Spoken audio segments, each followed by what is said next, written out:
What's up, kids? Duncan TydVirTaal Hobbs here from Spartan Gaming, bringing you a StarCraft cast, as you can clearly see, of one of my very own replays.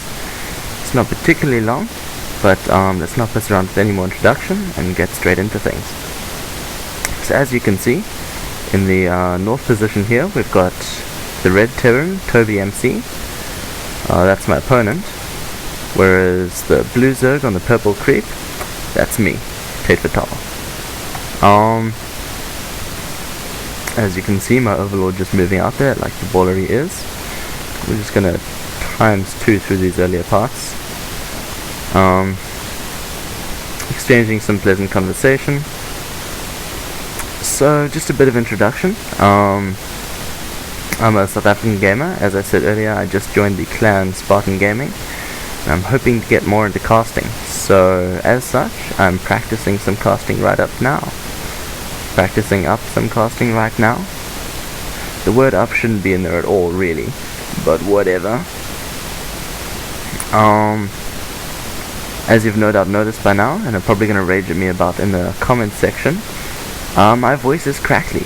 That's not my voice, in fact, it's my I/O mic port. And I can't really change that. Unfortunately, editing that out makes me sound tinny and strange. I've got a new sound card in the way which will fix that. Here we go. Interesting things. This baller right here, I'm going to pause quickly. This guy. This is my scouting drone named Martin. As you may or may not have seen, let me rewind quickly. Okay. As you can see, Martin the baller just coming on up in here. Sees this SCV, doesn't like what the SCV is doing. Barracks build Marines, Marines kill Zerglings, that's not cool. So he's just going to kill that SCV. A quick note here, for those of you who want to kill SCVs in buildings like this, if you just right click on them once, then when they move away, your worker has a tendency to stop trying to kill them. So a good thing to do is hold your mouse over them, which we can't really do now, and then just hold shift and spam right clicks. So basically you're queuing up attack commands, and that ensures that they will keep attacking. Extractor trick, just generally amazing. The strategy I'm going for here, for those of you who don't know, is a build called the Spinishua build, named after the most handsome Zerg player in existence, Spinishua, some Filipino guy from America, high school student. Amazing player. As you can see, there's a bunker going down here, which is not on my mini-map yet, which I haven't seen, but we'll chat about that just now. So Spinishua, amazing Zerg player, introduced this pretty revolutionary idea of Zergs not getting a gas until like 40 supply, which is essentially when you have about 20 drones on each of these expansions. How do you defend in the early game, you ask? Basically, here comes the Marine. And I'm going to be seeing this very soon. There we go. Pulling drones. So you don't get gas until 40, then you do get gas and get an amazing economy. So my drone's coming down here, trying to cut off that Marine. Not working too well. Just kind of moving into this bunker. Let's just check the units. Last tab quickly. Okay, so... At the moment, that's actually pretty good. I mean, we're actually on par. In terms of, I came out ahead of that. That's crazy. That's not such an effective bunker rush. What was effective, however, is the fact that mule's gonna go down soon, is the fact that I wasn't mining for like a good few seconds. Okay, so essential part of Spinishua build here is connecting your bases with creep, which is why I'm putting down these creep tumors. Your queens need to be able to get from base to base to defend in the early game, because you don't have Zergling speed, which is pretty damn important. So, as you can see from my perspective, I've seen this command center go down, I've seen this factory go down. So seeing a factory straight after a barracks, I was expecting some Hellion play. So I'm getting these spine crawlers at the front earlier than usual. That should have been injected. Inject. Duncan. Oh, you're 5 energy late. Oh, you're 6 energy late. Oh my god. 7 energy late. Vomitastic. Okay, so what I was expecting here is this sort of double Hellion thing to harass my mineral lines. What I should have actually been doing is getting another 2 queens at each of these. I really should have I did put spine crawlers down these mineral lines. They should be going down by now. Ooh, I was getting supper at this point. I had steak and potato. It was delicious. So yeah, I was expecting Hellion Pressure to kill half my drones. I wasn't expecting him to kill half my drones, but that was probably his intended plan. And then having done that, he would feel safe in dropping an expo down here. As we'll see, I don't think that happens though, because I didn't get to see the second factory go down. Okay, there we can see the Hellions. Over there at my creep, I send my queens to block my ramp, realize I should be injecting instead, and I'll send them back. So we got these 4 Hellions coming down. Oh, one goes down. Without the blue flame upgrade, you might note, oh, that's way too late. Duncan, what were you doing? What were you doing? So I decided to surround these Hellions with my drones, because I figured they were going to die anyway. Oh, there they're lined up. Oh, they're all dying. They're all dying. As we can see in the units lost. I just lost a lot more than I should have, and I'm severely behind economically at the moment. In fact, if we go to income, hey, it's not looking that bad. About 200 minerals down. I could have 9 more drones here and be ahead. That's the thing.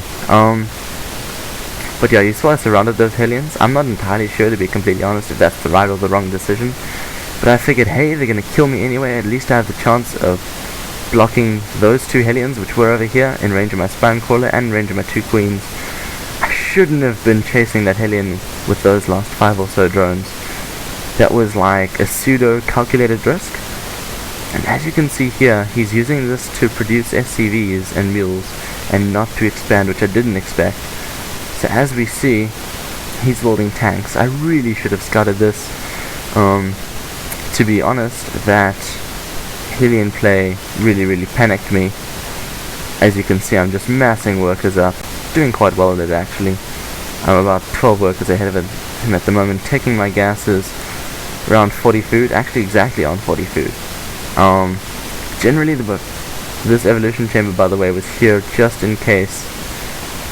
I'm a little bit paranoid of what I call the Terran cheese progression, which is when they bunker rush you, then they Hellion you, then they cloak banshee you.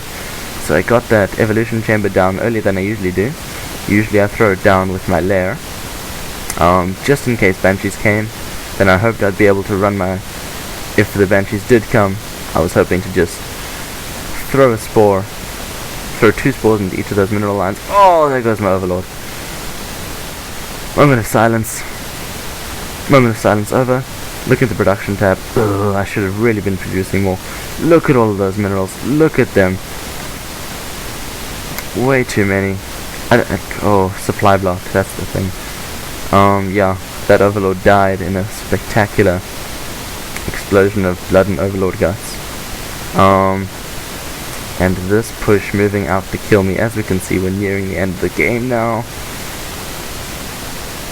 I've been droning like a boss. As we can see, I'm about 13 workers ahead of him now. Those mules don't count.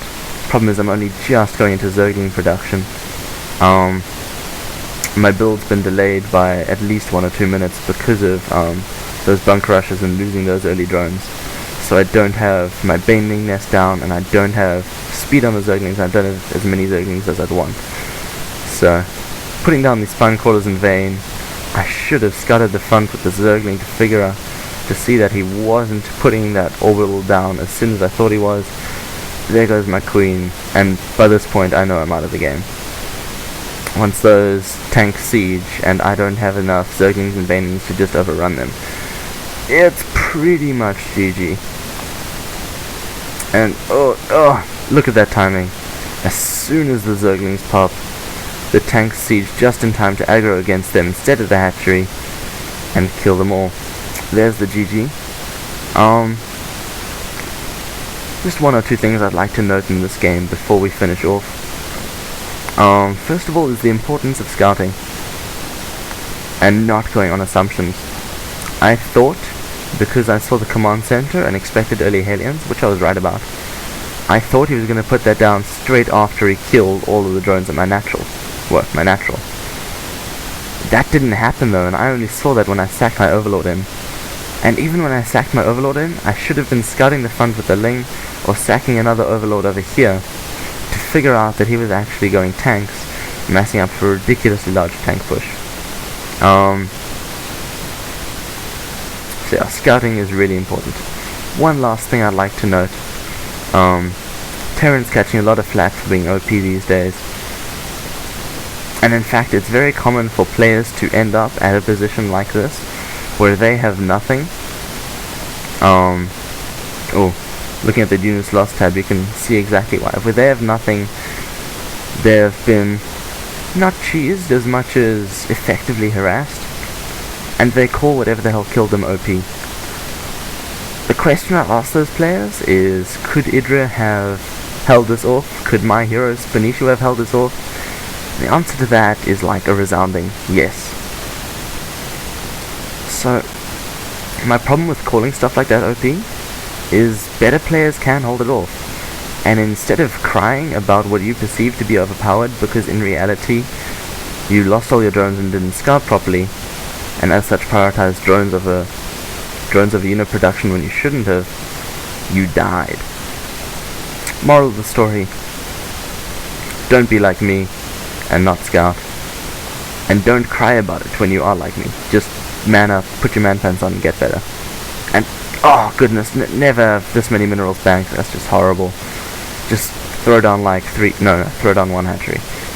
3 hatcheries would be a bit of a misleading hyperbole. But okay, that's about all we're gonna say for now. Hope you guys enjoyed the cast. Once again, sorry about the static.